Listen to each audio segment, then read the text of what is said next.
Welcome to the Victorian Athletic League and Pro Running. Give us a few minutes of your time and we'll show you the things that you need to know before you embark on your pro running experience. Finding information is easy. Everything you need to know can be found on the Victorian Athletic League website. Make sure you familiarise yourself with the site before signing up for your first race.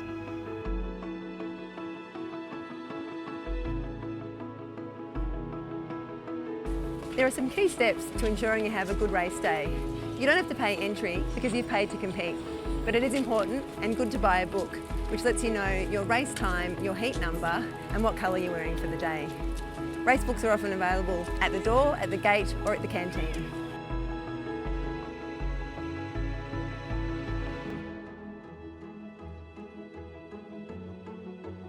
When you arrive, take a look around to familiarise yourself with the venue. There's always a dedicated area for warm-ups where you can do your block starts and your stretching. Other areas to look out for are the change rooms and the colour tent.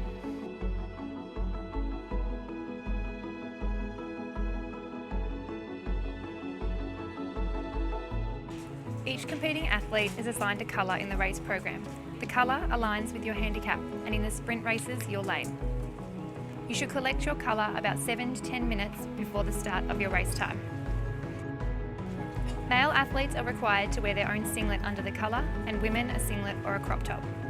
Water and sunscreen is often available at the colour tent, along with race results and progressions for the semi-finals and finals.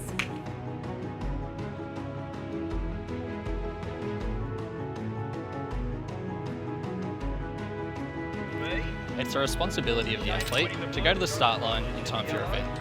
For the straight sprint races, you need to assemble at or near the start line, ensuring you don't get in the way of any of the existing races.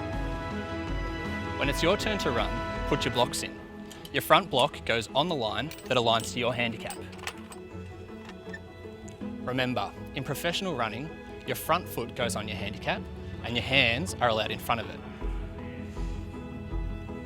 Be careful not to false start, as false starting will incur a penalty. After your first false start, the penalty is a handicap adjustment, where your blocks will be pulled back, the distance of which will vary depending on the distance of the event. However, if you false start twice, you'll be disqualified from the race.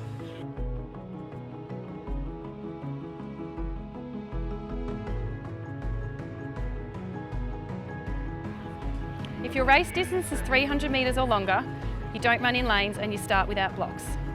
You must assemble at the start line and wait for the officials to read out your name. Sometimes athletes are on the same handicap and where you stand is determined by your colour. In circle races, you must leave a 2 metre gap when going around a fellow athlete, so not to cause any interference. If there is any interference within your race, an official may require a few minutes of your time to establish exactly what occurred and issue any appropriate infringements or penalties.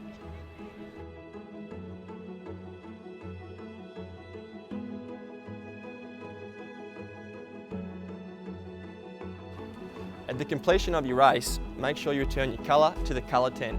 There, you'll also find the results as well as semi-final and final fields. Also, make sure to keep your ear out for important announcements over the broadcasting system.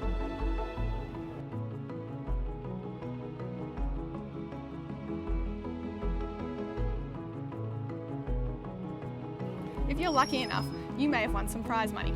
The prize money for each race can be found in each event program. So if you've made a final and won yourself some prize money, locate the event prize money area, which will be outside the field, either in the administration room or in the club rooms.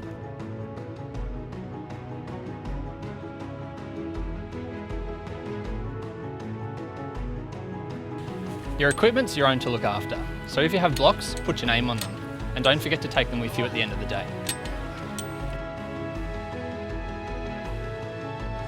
Just remember, if you have any further questions, don't hesitate to ask the VAL officials or any of the other runners. We're happy to help and we're very approachable. The Victorian Athletic League is a fun and social running circuit that runs from November to Easter each year. So come for a run with us. We'll see you at the next race.